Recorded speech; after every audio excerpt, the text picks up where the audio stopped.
My day began just like any other.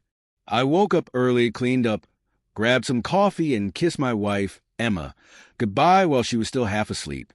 The house was quiet, just how I liked it.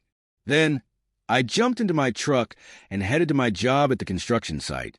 That's the thing about routines. You don't notice the cracks until something hits you unexpectedly.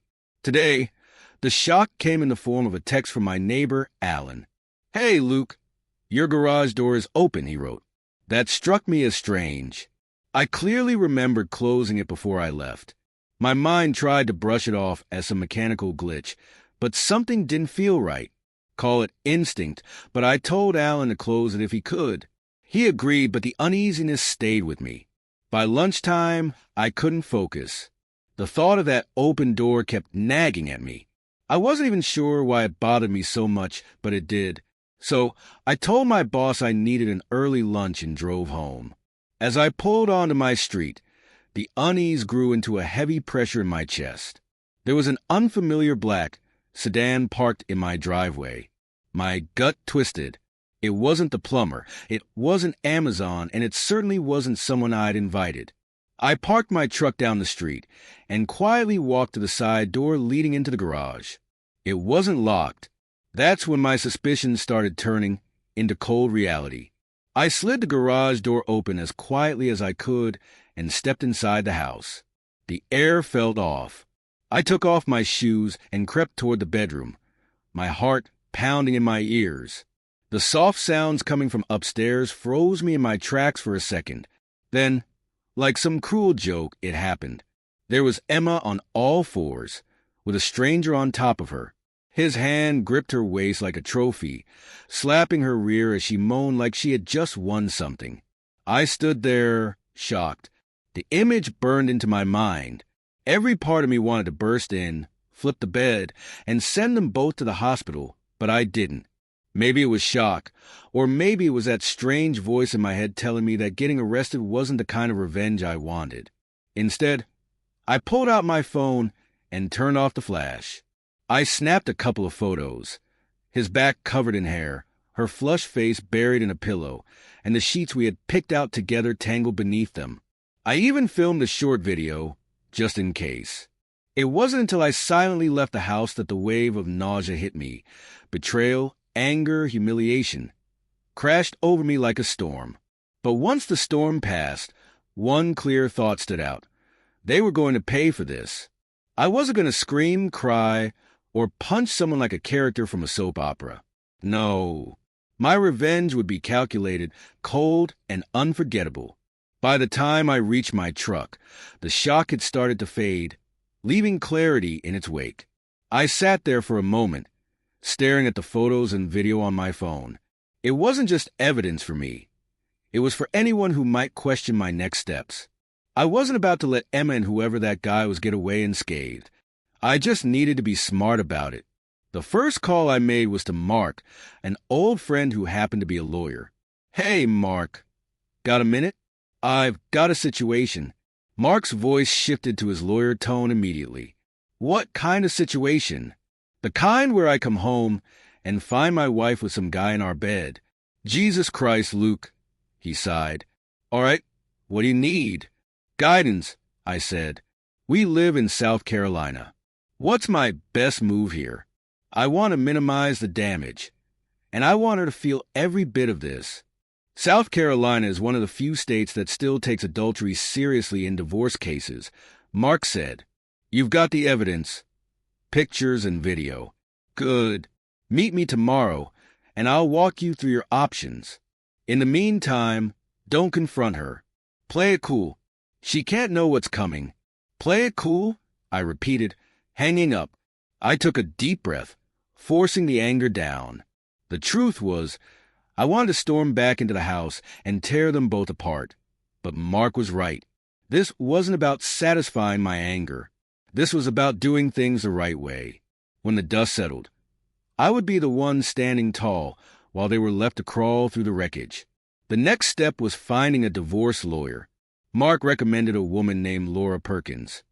Highly recommended and known for being ruthless in court. She was the kind of person you wanted on your side when things got ugly. When I met Laura the next day, I didn't sugarcoat anything. I told her everything. The open garage, the unfamiliar car, and the gut-wrenching scene in my bedroom. Then I handed her my phone so she could see the evidence for herself. Laura didn't flinch. She scrolled through the photos and video with the cold detachment of someone who had seen it all before. When she finished, she set the phone down and looked at me. "Luke, you've got a strong case here. South Carolina courts don't take kindly to adultery, especially with evidence. If we play this right, you'll walk away with minimal losses, maybe even some advantages." "And Emma?" I asked. Her lips curved into a small, predatory smile. "She won't know what hit her." That was all I needed to hear.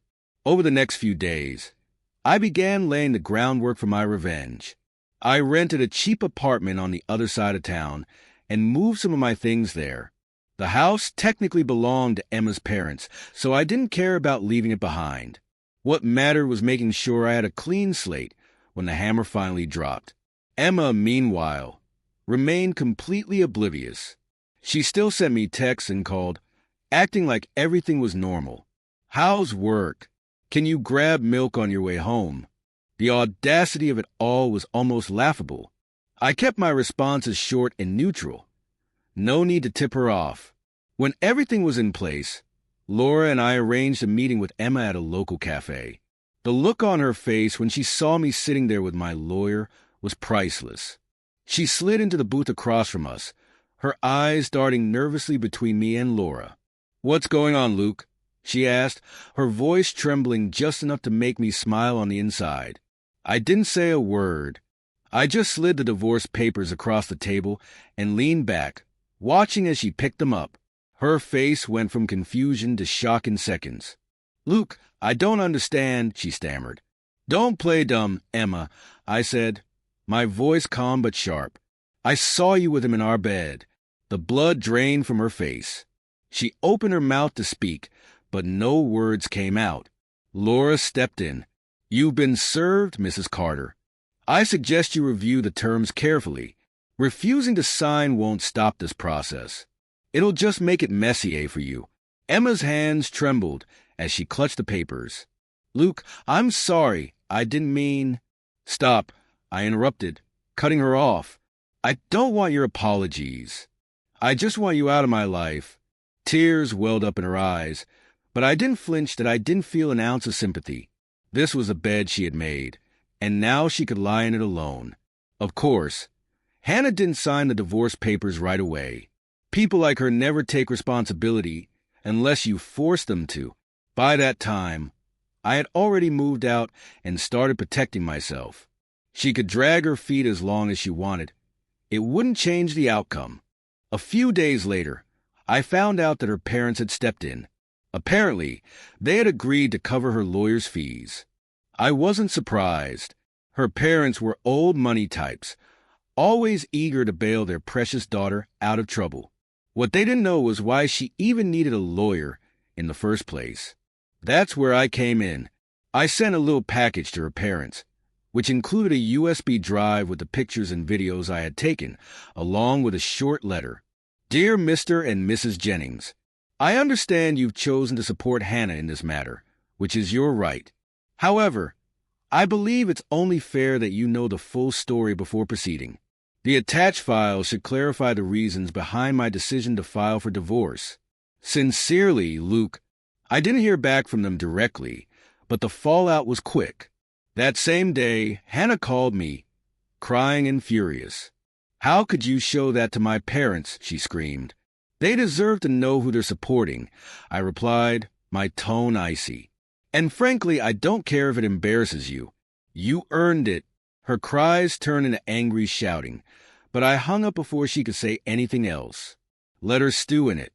When the divorce hearing finally arrived, Hannah and her lawyer tried every trick in the book to paint me as the villain. She claimed I was a bad provider, emotionally distant, even mentally abusive.